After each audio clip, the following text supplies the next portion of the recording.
Adam, so good to have you on here, sir. Thank you so much for being here. Good to be here for sure. Um, we're doing it at different time zones, but I always like those. It gives me a little bit of a chance to do something different. So I Yeah, appreciate sure. it. Thank you for No, being in Australia right now. Thank you. yeah. I know Pleasure. I know it's for my benefit, and I appreciate you doing it. Okay. No, it's all good. No, it's chill. um, Diving right into it with you here, wasting no time. Besides the minute that we just spoke, but minus that, how did you get interested in music? When did that kinda come about? Was it early on or Yeah, I guess like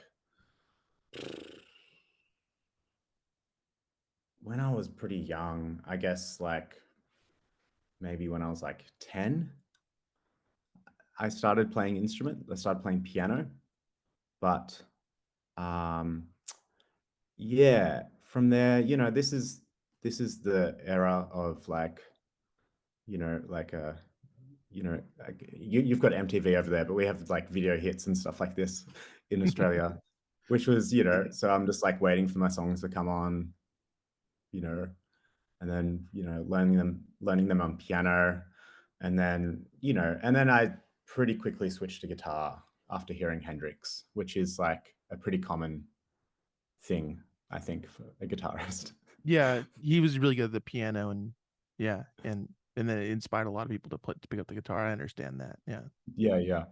So that's basically then. And like, my parents, they're not musicians, but there was a lot of music in the house. They had a good record collection, um, of just like, classic rock and stuff like this. So that's kind of where I started, you know.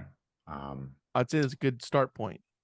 yeah, it was great, I was yeah, some Hendrix and like Zeppelin and stuff like that. They had like all this stuff. And I was like, yeah, this is cool. I want to do that.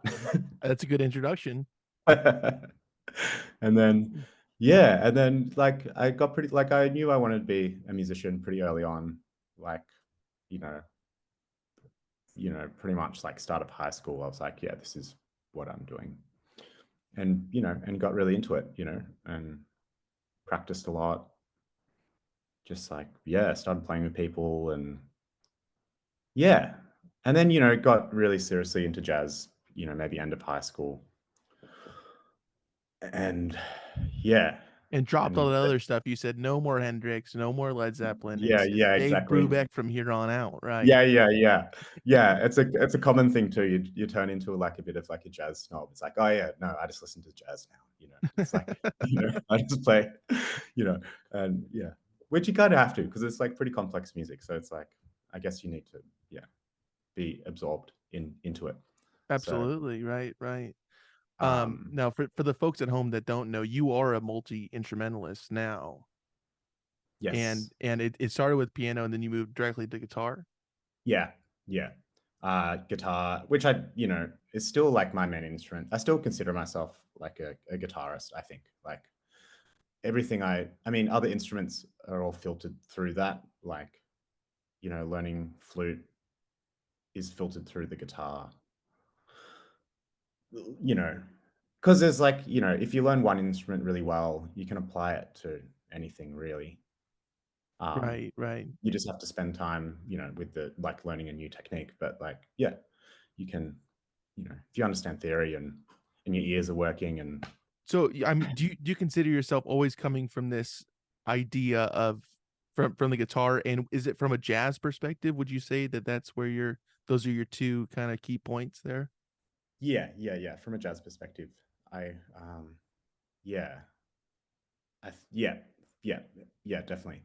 I mean, like that's where I learned a lot of, I've spent my most time learning jazz on the guitar. That's kind of a big part of my um, learning history and a big part of my sound, I guess. Though I don't consider myself like a great jazz guitarist as such. Like I'm not, playing like bebop gigs and You're more stuff like this. Hendrix, we know, yeah, Yeah, I yeah. got it.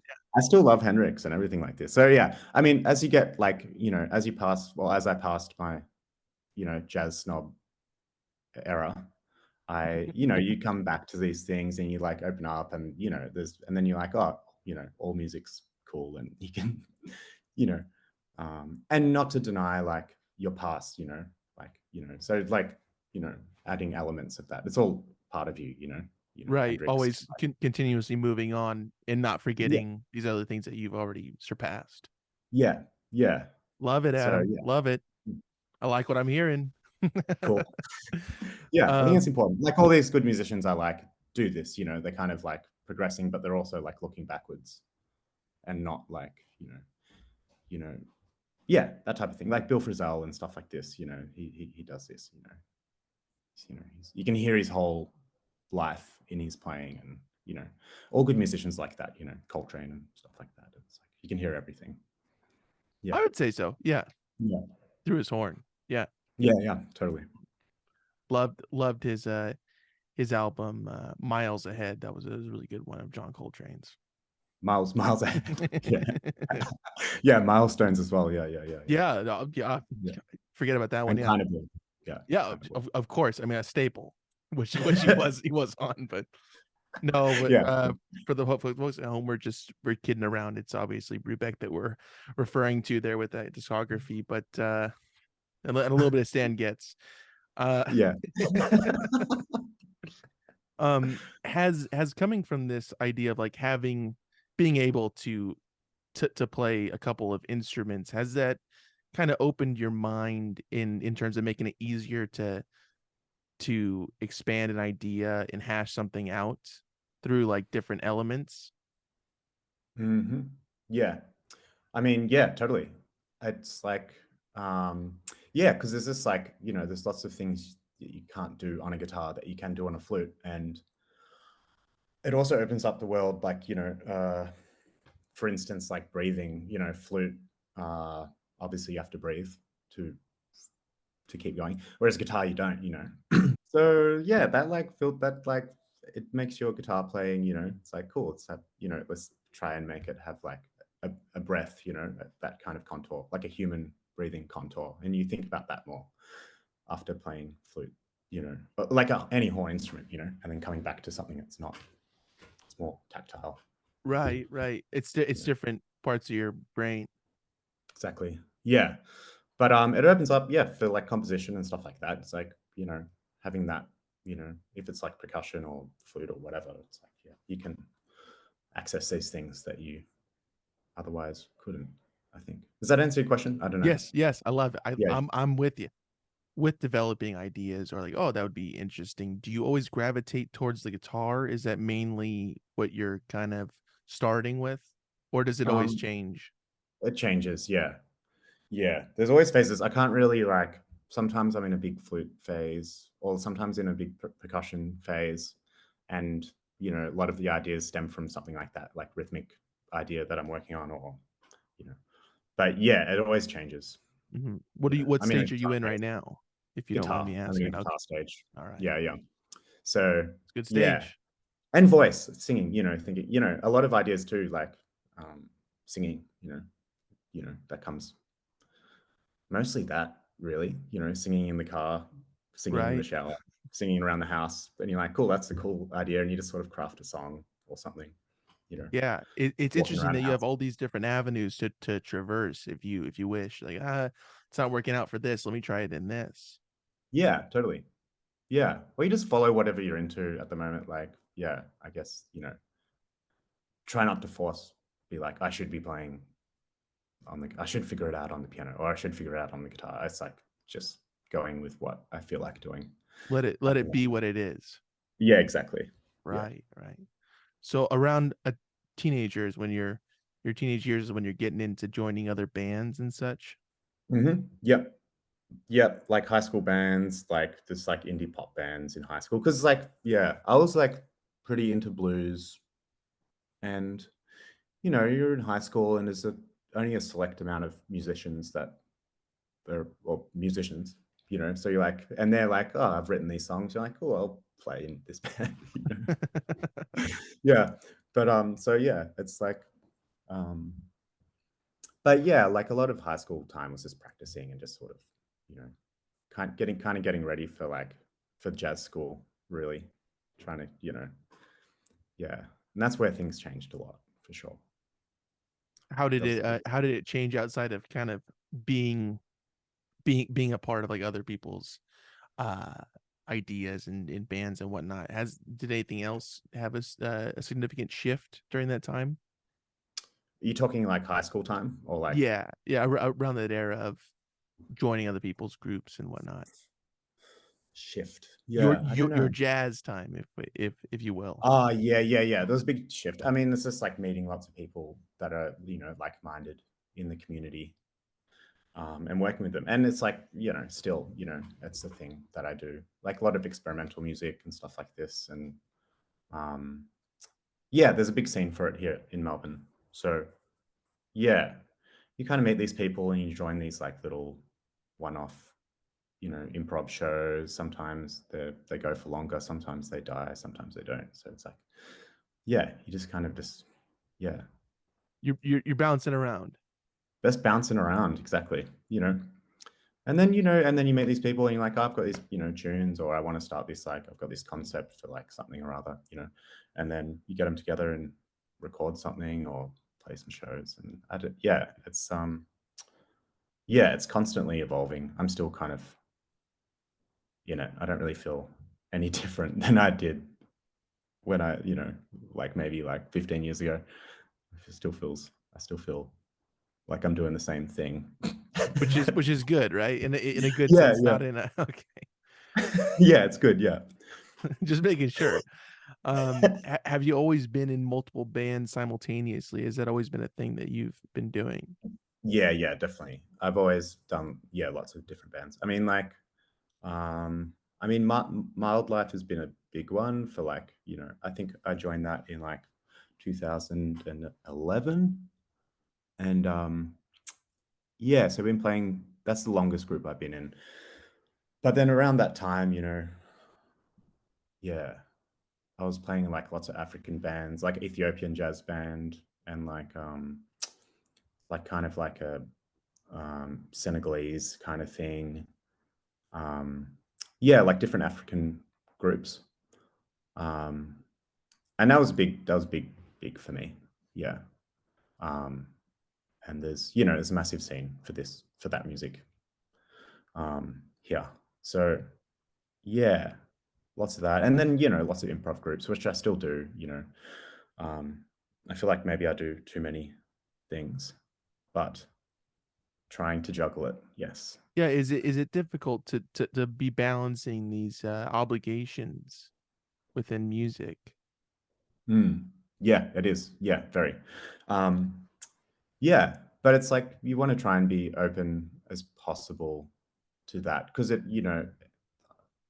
they offer like great experiences and great, like, friendships and great, like, um, you know, being able to learn something new all the time through other people. I feel like that's really my greatest, they're my teachers or my friends, So Yeah, like, yeah, learning their songs and the way they approach music, and everybody thinks about it differently.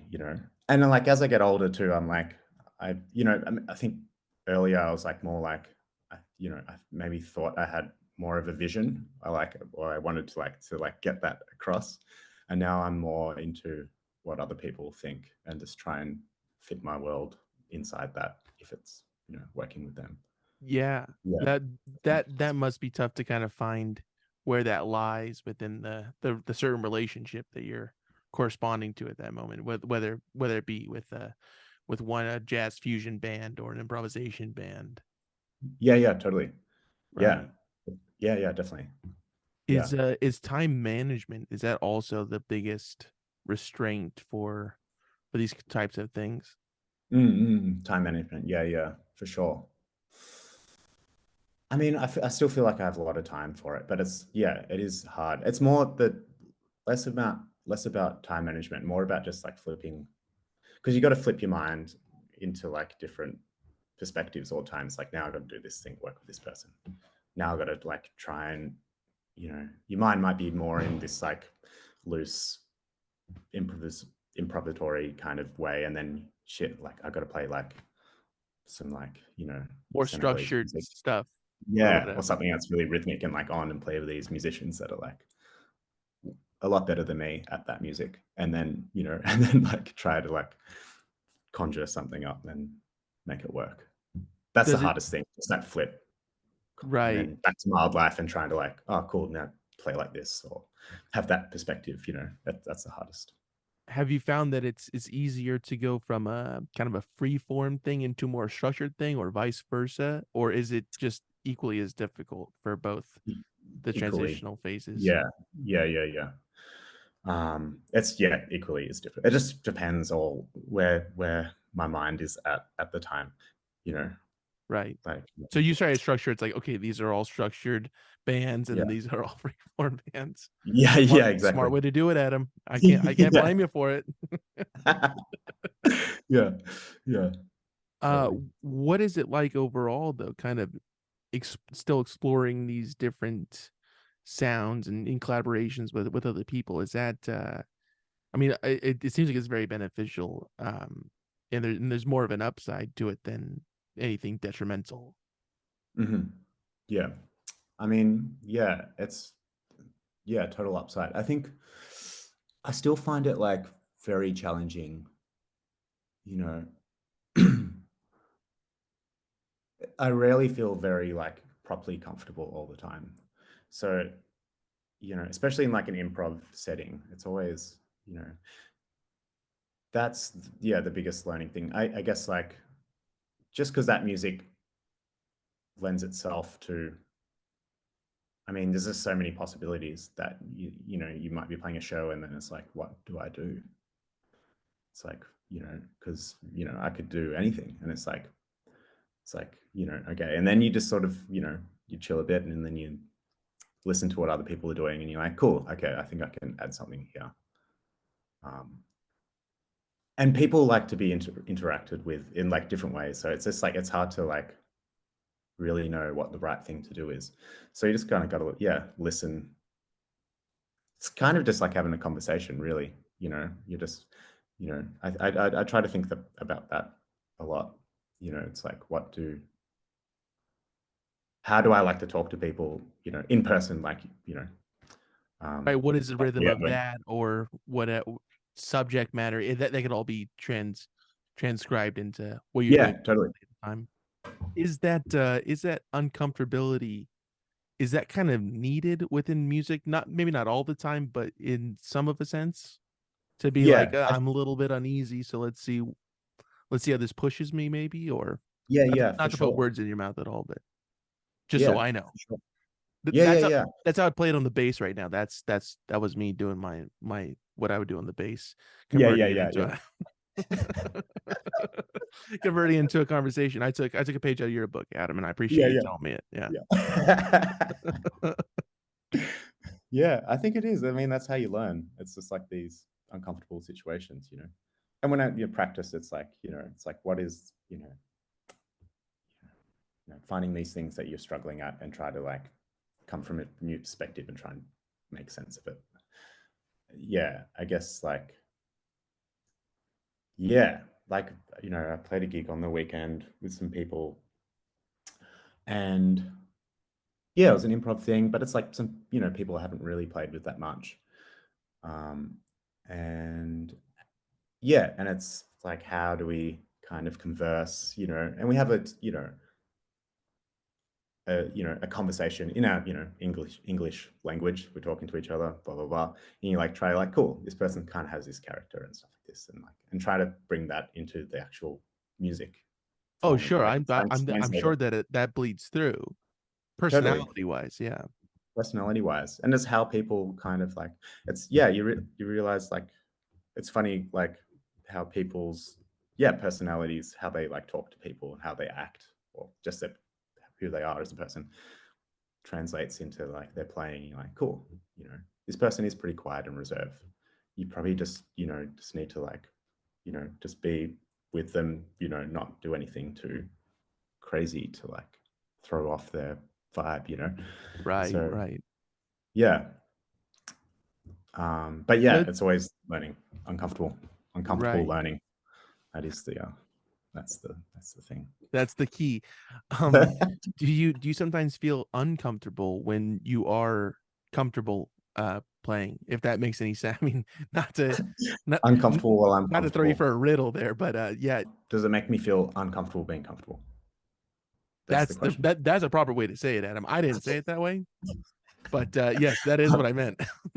Yeah, I guess like I don't know. I don't know if I ever feel like this, but sometimes I play and I feel like I'm comfortable, and then I'll go to do something and just make some mistakes, and so obviously I'm not feeling comfortable, you know. So it's like, yeah. I mean, the biggest barrier is just yourself, myself, just like trying to get the idea across and like yeah. And sometimes you try too hard, and it's just like yeah, it just doesn't work, And you know. So you're it's like forcing something maybe. exactly. Yeah, and that's yeah, it's always I always try to have this like perspective of being because if you get like too into the music, it can kind of take you away from what's happening a bit. I find for myself. So there's like this nice little wall where you're playing and you're kind of observing yourself play. And even if you're going to go for a solo or something like this, you're not like thinking about yourself on top. You're just sort of thinking yourself as part of the band and you're sort of observing it and you're just there. And you can always play and interact better from this space. It's like Right. halfway between. Instead of honing in on exactly what you're doing, you're kind of taking a step back within yourself to view what Yeah, you're doing from an outside perspective. yeah. Um, yeah. And that's like, yeah, it's hard to get into that space. Yeah, because it doesn't seem like that's a natural thing. Like, okay, I'm gonna look at it from this strange viewpoint that needs to be Yeah, done. You can't just tap into that immediately. It has to come exactly. when it comes. Yeah, totally. But you can practice it. I mean, like when you're at home and you're playing, in your room, you often, well, I often play from that space, but then something changes live, and you're like, it's different. There's an audience, there's like, the sound's different. It's like louder or it's like, there's a You're not in room. your room. I mean, Not these in, are yeah. major differences. Yeah. And it changes your whole perspective of what you're doing. So it's like trying to remain in that kind of like comfortable space where you like, you know, um, yeah, and you're just trying to not think about yourself. I guess it's that you try not to think about yourself too much in the music making process, Right. thinking about what's going on, and you're just like a little cog in there. Even if you're playing important, like even if you're doing an important role, you're still just doing, you're still just a cog, and you Right. still got to sit back a bit and not take Give yourself it some so room. seriously. Yeah, Yeah. and Is it easier to get in that frame of mind with other people rather than just solo? um, yeah, it is easier with other people, but um, also solo. I mean, things change when there's other people. Because there's differences in time feel and how people feel music and how people approach harmony or anything like this.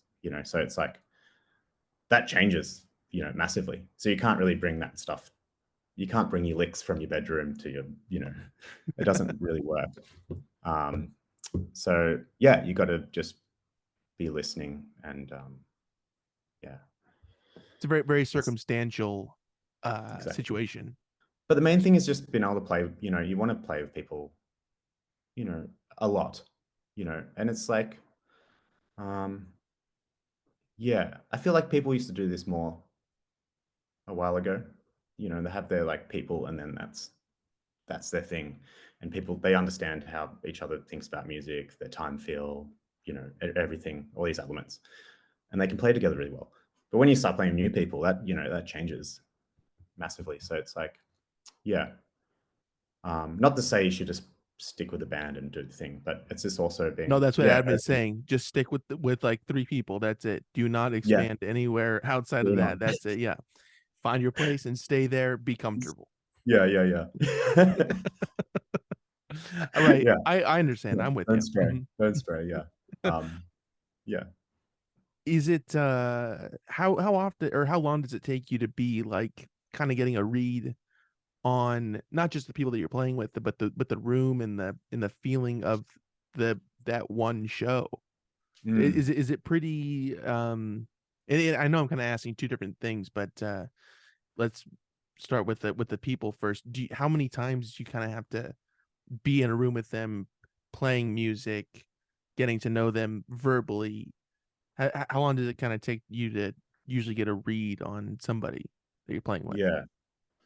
It's all case by case. It's just like, yeah, it doesn't really, you know, yeah, it's always different. Okay, so I'm Uh, just gonna say 7 to 8 minutes usually, 7 to give or 8 minutes. take. Yeah. Yeah, give or take. Okay, right. Sometimes 7 to 8 years. And then like just get a median of that, whatever the median is of those two Yeah, time frames. That's exactly. Yeah. okay. Got it. Depends. Yeah, depends. I mean, like, I think it's a language thing too. It's like, when you're playing with someone and you understand their language or how they approach music, and then it makes me feel comfortable. If there's like there's synergy there.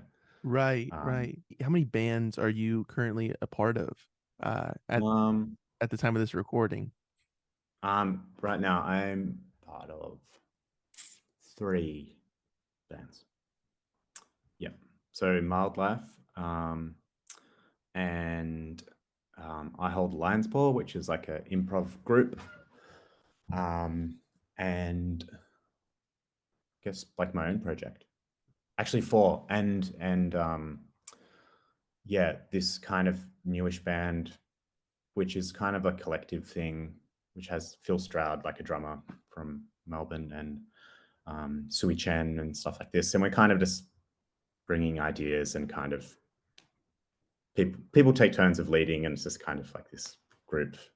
Oh, that's an It's kind of like, interesting kind of dynamic there. yeah. So it's always, yeah, that's really exciting. This, yeah, new group. We've played a few gigs, but like, yeah. So it's like, some of it's like, pop songs, like pop melodies, but then with complete improv underneath it. So just poking out the melodies, and just like it's like a top pop layer on top, free jazz on the bottom. Right. A nice layering. What do you want to show people within the music that you have a hand in making? Hmm.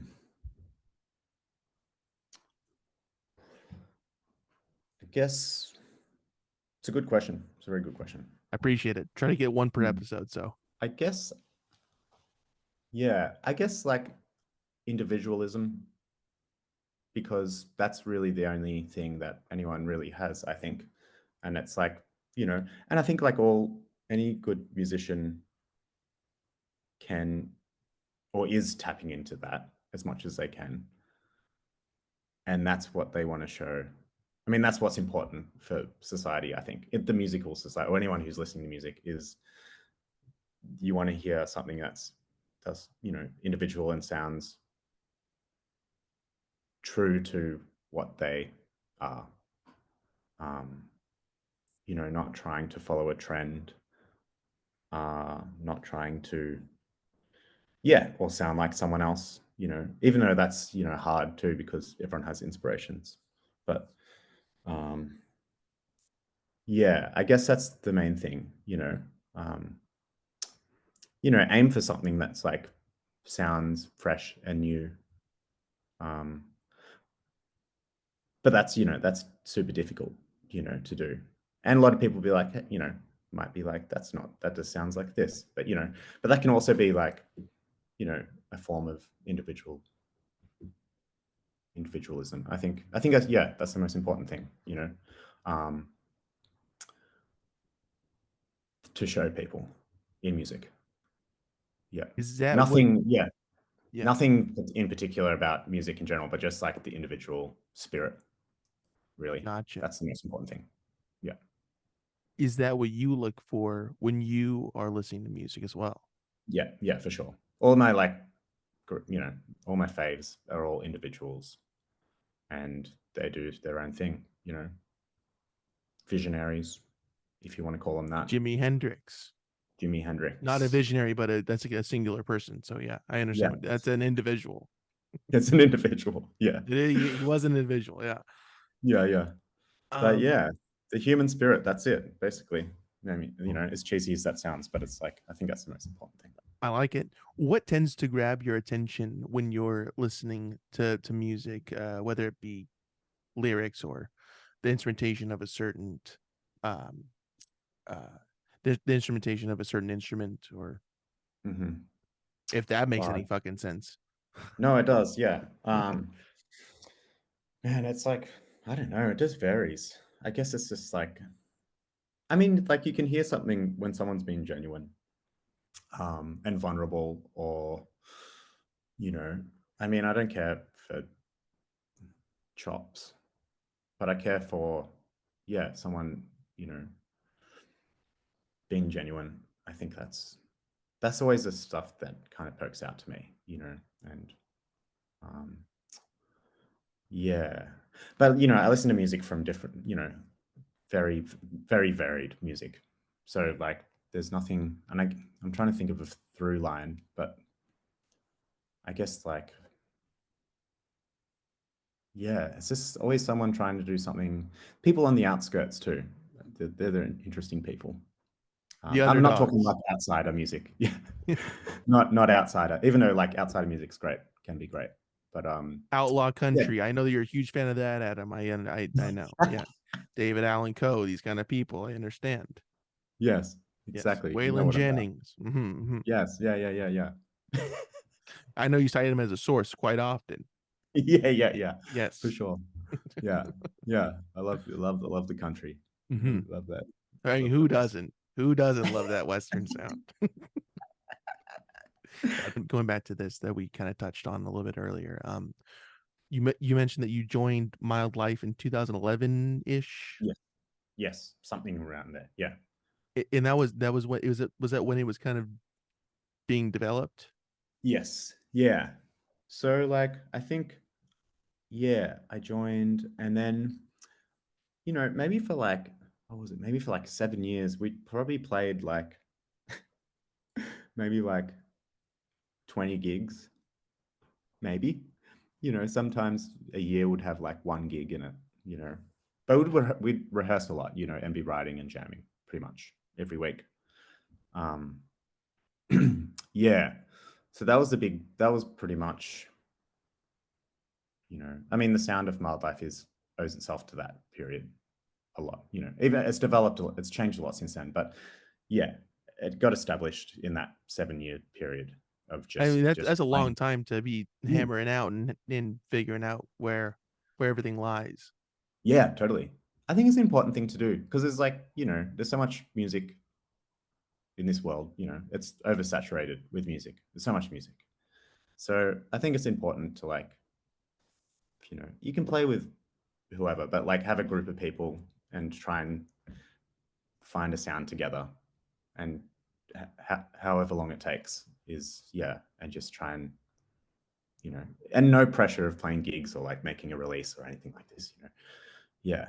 I mean, yeah, we did this for like 7 years and then recorded Phase. And we weren't even going to release it, but a friend who was starting a label heard it and was like, "Oh, you should release it." I'm like, "Really?" I'm like, "Cool, all right." And then we released it, and it was good. But yeah, it was just kind of something we was like, "Oh, we've been jamming for like 7 years. We should, do this recording, even if it's just for our kids, to listen to. Be like, ah, that's pops, And turned into something more Yeah, it than did. that. Yeah. So for the kids, but also for some other people as well that are Yeah, fond of it. yeah, yeah, for sure. Yeah. So yeah, it's kind of funny how it turned out. But yeah. Um, So yeah, that, but that yeah, that's there was a bit there that it was kind of in development, we'll hmm say. yeah. And like some of these songs were written, from that first record was, maybe written in like, from like 2012 to like 2017, 16, Oh a lot of wow. those songs. So yeah, and we play them, we play a gig and we play some of these songs, be like, and they sounded a lot different than what they the recorded version. I'm like, cool, so we had this like time to like craft it, be like, oh, that didn't work, this works, this doesn't work, and just kind of craft it like this really slowly, and having lots of space, be like, to listen back to a live recording or something like this, and be like, cool, that's cool, that's still sitting well, I think it's still a good song, I'm not sick of it, which is the the liberation you get from a first record, which you don't have there on. First record, you got your whole life to like however long you want to craft a thing, Right. which is great. But then after that, you got to be like, cool, got to keep making stuff. Have you ever produced something within that kind of like a crunch time frame that you're like, okay, this is not horrible? Yeah. Oh, definitely. I mean, like the latest Mildlife record, which is not out yet, which comes out somewhat soonish, that had a deadline, and we did it, and I feel like it's good. It's like there's always stuff that's on a recording that you're like, oh, maybe that's not like perfect, but that's like, I don't know, it doesn't matter. I like to always try and write or record or play from that like standpoint of improvisation, because it's the most beauty and the most like it feels most real at that point, that like initial idea, whatever it is, and try and bring that into like, even if it's like a structured songwriting thing, but still have this essence of improvisatory, like the spirit of improvisation in it. And then for me, most of the time it feels good, and maybe that's like you've got a rough idea of what something wants to sound like, but you're not going to record it until it's like you actually have to record it. Right. Don't like over demo it too much. Though we did do a lot of demos this time, but yeah, but I think it's good to like, just be like, cool, I think I know what to do, but I'm just going to like leave it and then go for it when the time comes. So it's feels really honest and real. Right. Are you of the mindset of it's purest when it first arrives, when it first comes to you? Yeah, totally. Yeah, you got to jump on it then. That's the beauty spot. Yeah. But then saying that too, it's like, sometimes things take a little while to find its spot, and that's fine. Yeah. I guess like I really don't know what's going on. You're just kind of rolling with the punches. Hey, it's just, It's circumstantial. It's circumstantial. Yeah. I haven't got it figured out. Yeah. When you do, you're gonna come back on and tell us, right? Yeah. When you have the I'll tell secret you secret. sauce. Speaking upon this improvisation, sort of going back to that idea, how often do you use improvisation within these more structured settings of songs? Does it bleed into that as well? Definitely. Yeah. I mean, I get bored if I don't. So yeah, I need to, do this, and it's like, even if you're playing something that's like quite structured, still coming with like, an, a spontaneous approach is really important. Try to like imagine you're playing this for the first time and you're just interacting with the composition rather than playing parts. Even though parts are needed for sure, you've got to play parts. But yeah, I think it's prevalent really when you're doing like, doing comping roles, chordal stuff. You can really just be like, I'm going to accompany this, but not just go through the motions of the chords, but like, and try to move it around a bit, yeah. And, if you insert some like different ideas, someone else might pick up on them and then just like, cool. And then it starts to go off, a little bit. Like we had a really nice show 2 days ago. We played with Mildlife. Yeah, we just kind of we played a set and we're like, oh, we should continue playing. So we jumped back on and played a tune. And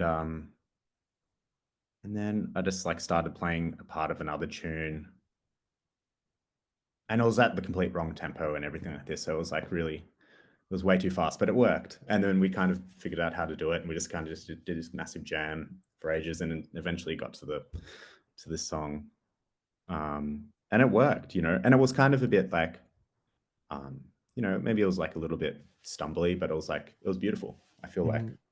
people like to hear this. People, you know, see musicians doing it on the Working fly, something out working or something out live. Yeah, doing something different. yeah, totally. Um, yeah, that vulnerability really kind of excites people. It makes you feel good too. I love seeing it. You know, it's like cool. They're just humans. They're trying to like figure it out, and then they That's do it, and important it's to like remember. it's They're cool. just Yeah, they're just people. They're just humans. yeah, yeah, Whether it be the audience or the musician themselves, they're just people. We're all yeah. just people We're just a bunch of brains walking around trying in to figure it bags, out in meat bags. in Yeah. meat bags. So 12 years ish, Mildlife has been going on. Does it feel like it's been that amount of time, roughly? Yeah. I mean, yeah, I feel like for me, there's like those two periods. It's like before we started releasing music, and then from when we released music. It's those two bits, and they kind of split down the middle, you know. So, um, yeah, it does feel like we've been playing a long time, but it's, you know, it's had these like, you know, these moments, these eras of, you know, what we're doing, you know. But yeah, it does feel like we've been playing a long time. We have, yeah, we have. Um, and a lot of stuff happens in those times It's a good amount of in years your for stuff to lives, you happen. know. Yeah, sure. Yeah, I'm trying to think back and like, you know, yeah, trying to think back, but yeah, it's tricky. It's tricky to think back all at once Yeah, I mean right that's now. that's a lot of time to be like, yeah, well. uh, Yeah, yeah. were you surprised by this shift, the changing of the guard or the era, if you will? Mhm. Was it like, I whoa, people are digging this, or what was your yeah, thought process when that started to shift? I was kind of yeah, it was really exciting because like yeah, like I said, we weren't really expecting it to really, you know, we're almost just gonna yeah, not release anything. And so yeah, when people were into it, it was really cool. There was a really, you know, nice scene for us in Melbourne at that time.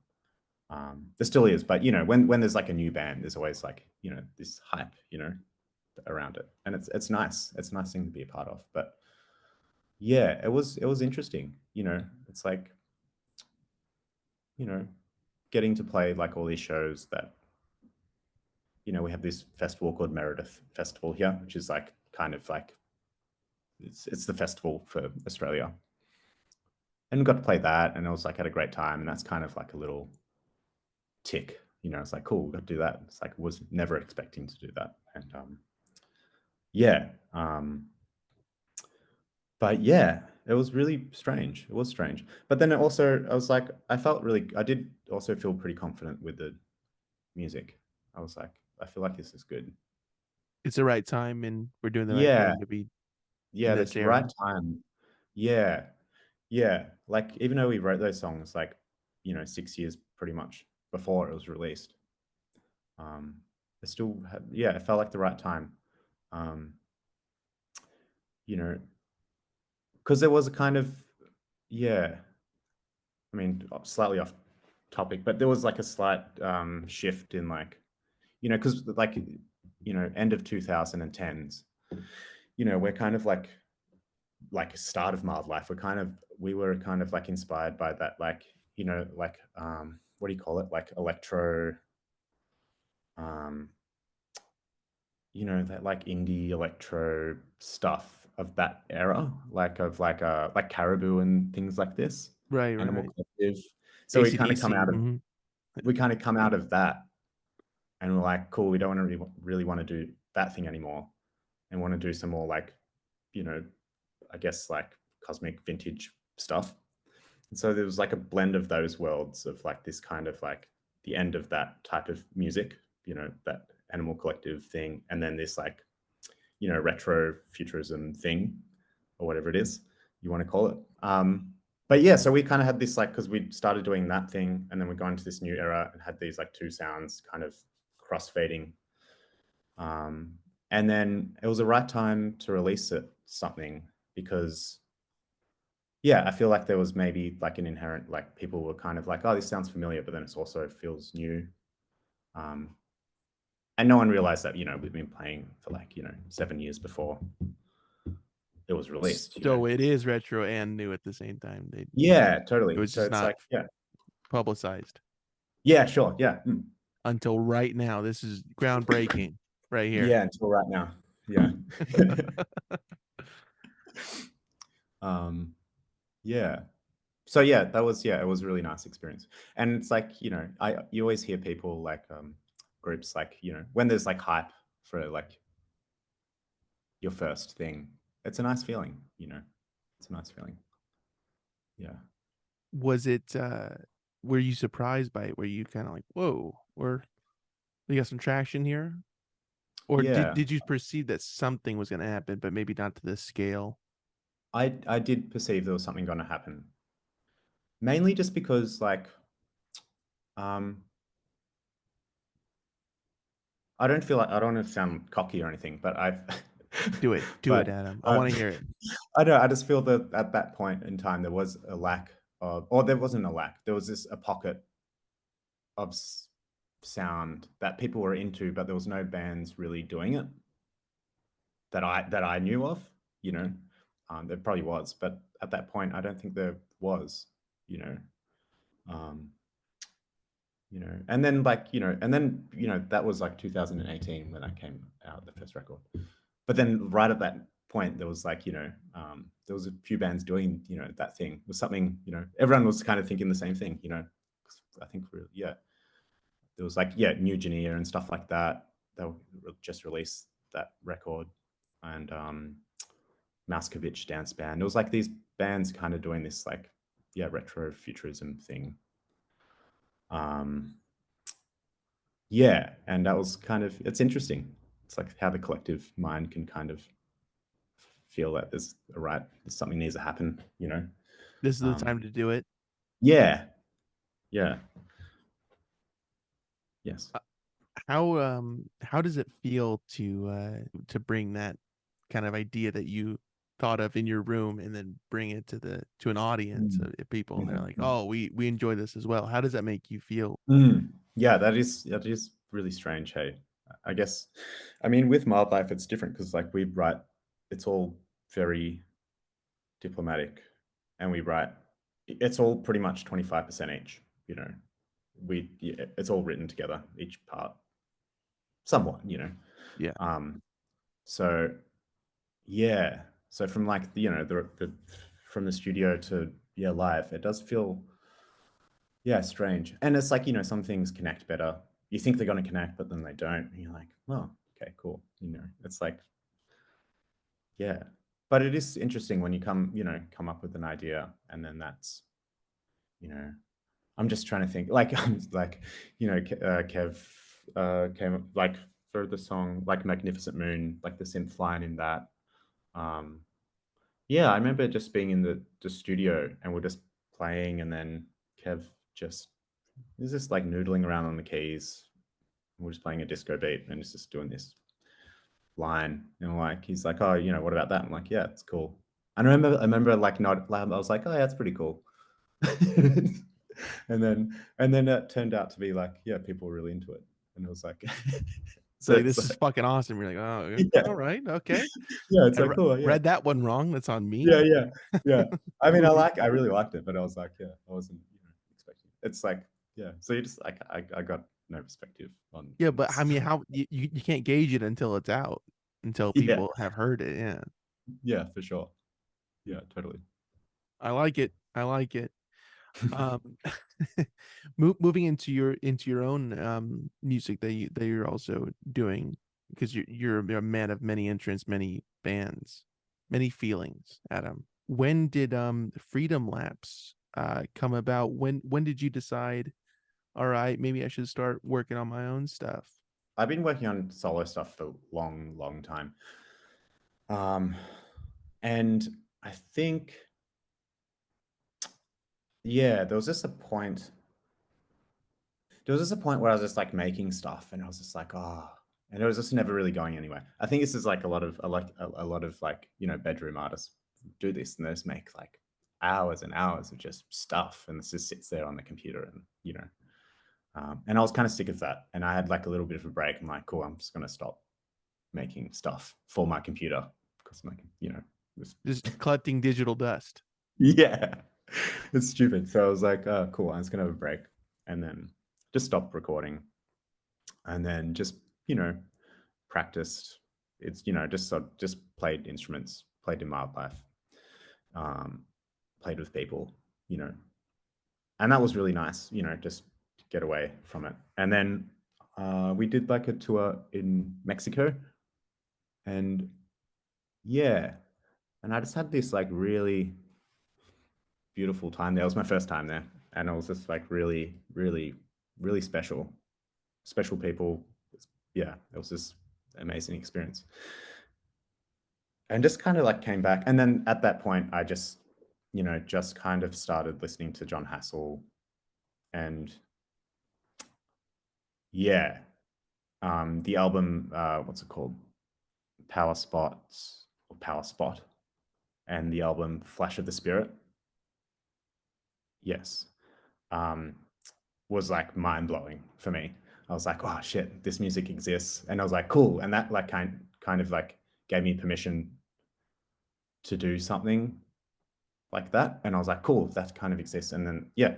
So, and then, came back from Mexico and then just like recorded it straight away. Just came back, locked myself in my room, made it. Immediately after coming back, you're like, this it's time. Yeah. Mm. Yeah. And yeah, just recorded it like in like 3 weeks. And I was like, cool, that's it. And it made me realize just be like, cool, I just need to like, to get anything done, you just need to be like, okay, this is the time to do it. Lock yourself away, finish the thing. That's the thing, you know, Yeah. um, rather than just slowly chipping away at something and that was like, yeah, that was really good for me. So yeah, I did this um, and then I was kind of mixing it on as I went along, kind of mixing. Yeah. And then my computer died. So I had these bouncers that were like kind of, they're like they sounded okay. And then my friend was starting a label, Elations Recordings. And he said, you've got any music? I'm like, yeah, I got this music. I got these like tracks. I think it was like 7 tracks or 8 that I think work together. And he's like, cool, these are great. And he's like, do you have the stems? And I'm like, nope, my computer died. so it's like this is the thing. It's just this is what you get. I'm like, oh, he's like, okay. And then I got my friend who's a really good mastering engineer to like fix it up a bit. Because there was some pretty weird frequencies in there. So he, tweaked it a bit, just the master track, and got it sounding pretty good. And that was almost not going to get released because it was like, oh, my friend James was like, he was starting labels, like, oh, I think I could sound better, but I'm like, yeah, I'm not going to re-record it. That's like, and then, Let it be what it is. it's That's what it is. That's what it is, because I can re-record it, but then I'll lose the magic because there was a magic in it, and I think that's the most because again, important it's thing. not as pure as what it was when it was being recorded. For sure, totally. And all those ideas were just like pretty much the initial ideas on the, what you hear is the first take of everything. Wow. And it's just the initial idea that came out of my body onto it. Yeah. There was no finessing anything. It was just like, cool, just that. I'm going to do this. All right, I'm going to try this. That's, yeah. Yeah. And was it the So, first time that kind of occurred that you're like the final product was the first production kind of or first um, idea? first time I've done that. Yeah, Yeah. is it the first time that it was kind of No, taken at its I did, purest form? I did like a tape like in 2016 called The First Baboon Civilization, which was like a kind of free jazz recording.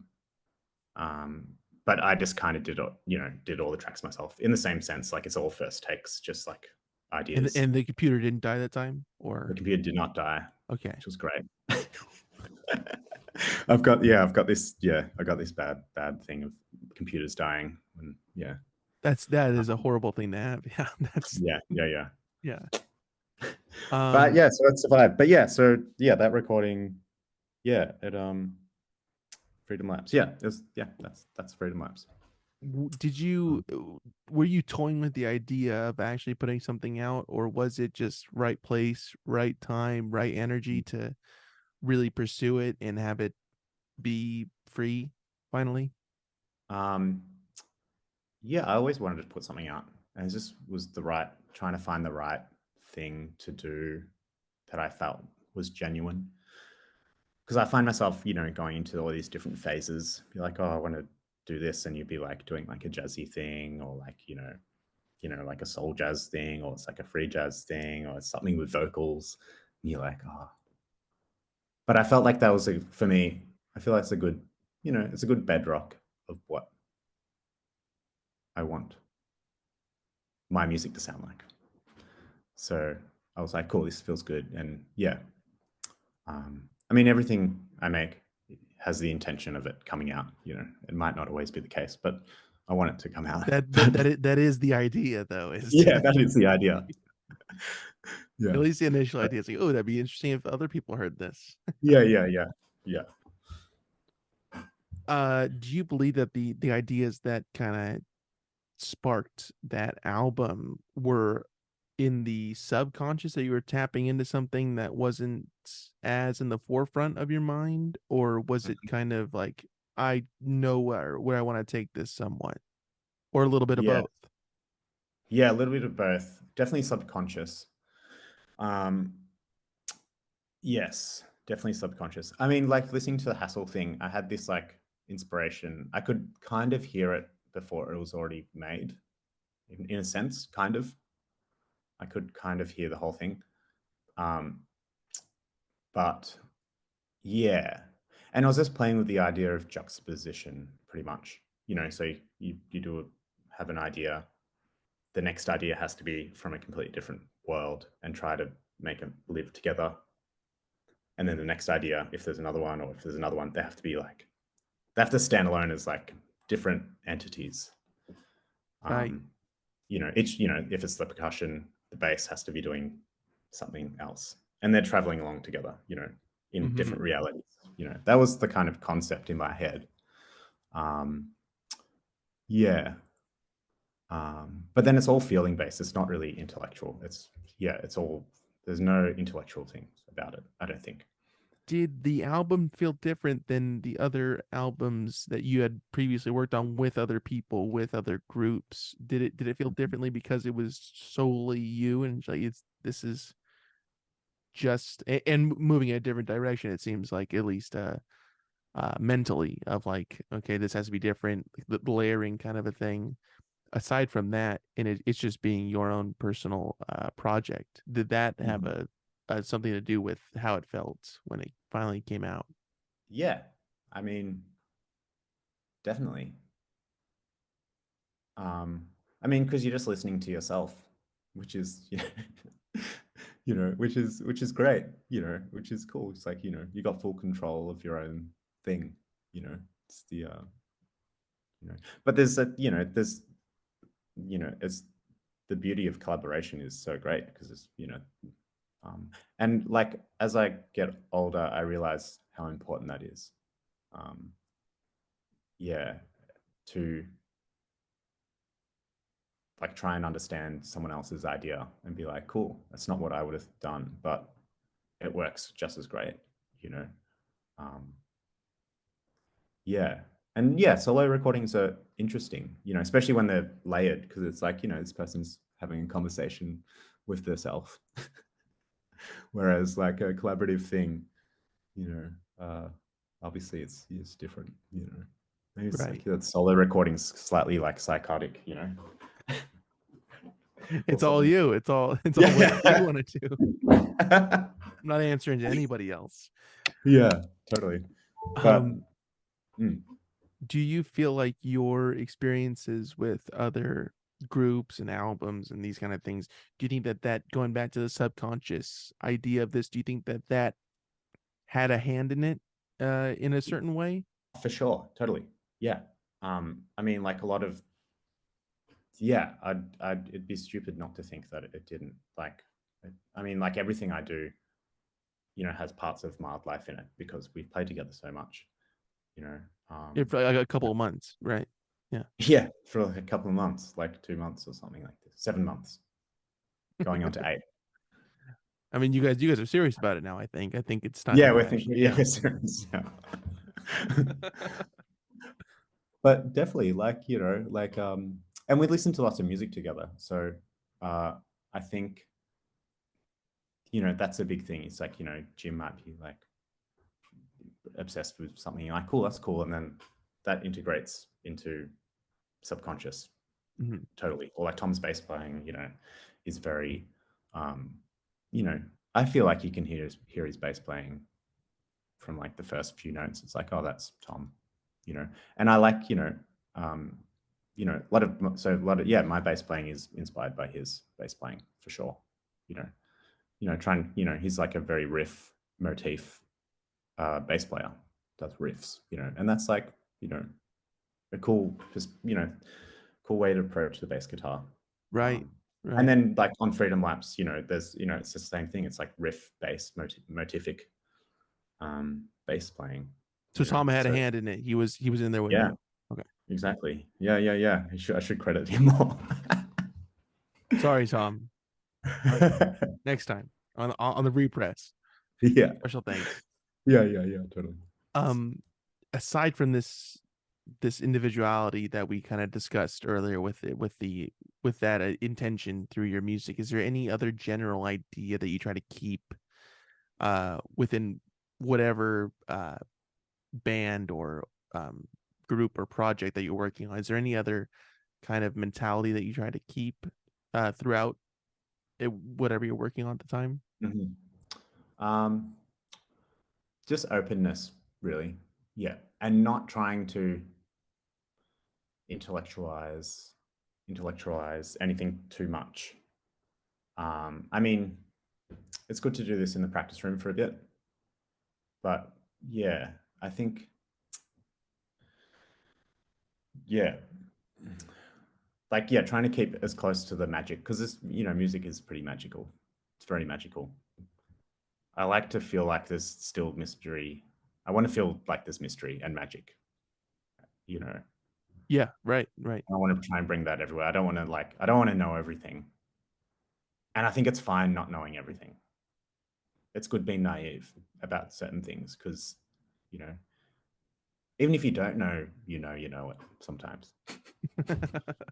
And it just comes out and then it turns into magic. And it's like, cool. I don't know how that worked, but But it did. it's in there somewhere. It did. Yeah. And that's cool. It's like, cool. I don't know. Yeah. That stuff's nice. Yeah. But that's the mentality I'd like to, yeah, try to keep, a sense of naivety about music. Adam, I really appreciate you sitting down chatting with me for this Oh, man. past hour or so. But before I let you go, I got some promo to do. So, Yep. Mild Life's music is streaming everywhere. Wherever you get your music, that's where you could find it. And you can buy the merch and the music through the Bandcamp, which is at mildlife.bandcamp.com. And you can stay up to date with tours and releases and everything else by following them on Instagram at mildlife_. And Adam's record that we're just talking about, terrific stuff. Freedom Lapse is streaming everywhere as well, right? Wherever the people get it, that's Yeah. where they can. Wherever the people Off get band. it, that's where they can get it. Yeah, Yeah. Tap in that's Bandcamp. absolutely what I meant to say. Yes, streaming everywhere, and you can buy the album through we were just talking about your buddy's Yeah. record label. It's a record label, right? Yeah. Elations recordings. Yeah. Slash, is it Fresh Hold as well? Yeah, Is it Threshold okay? is like Cool, the reissues. Yeah. good deal. So Yeah. that's where Tom's going to be credited. for Yeah, the yeah, for the yeah, on the reissue. reissues when it's Gotcha. reissued. Yeah. Perfect. Yeah, and that can be found at Elation Recording slash Threshold releases Bandcamp at Elation Threshold bandcamp.com. That's the best place. Yes, that's the spot. Perfect. And do Yes. we have anything else to promote, Adam? Um, there's a new Mildlife single coming out. When is that due out? Am I allowed to say this? What I'm going to say? 1st of November, I think. Okay, perfect. So that will all be out. Yeah, yeah, cool. That's so go check that. Do we know the title of it? It's called Musica. Okay, and that'll be everywhere, wherever you get your Yes, music. That's gonna be out yes, by then. That's gonna be terrific. And yeah, stay up to date for the new release, the new album. yeah, yeah. Okay, awesome. Adam, you're amazing. Thank you so much, sir. Really Jacob, appreciate it. thanks so much. I'm gonna stop recording this. I'll talk to you in a minute. All right. All right, sweet. Cool. Thank you.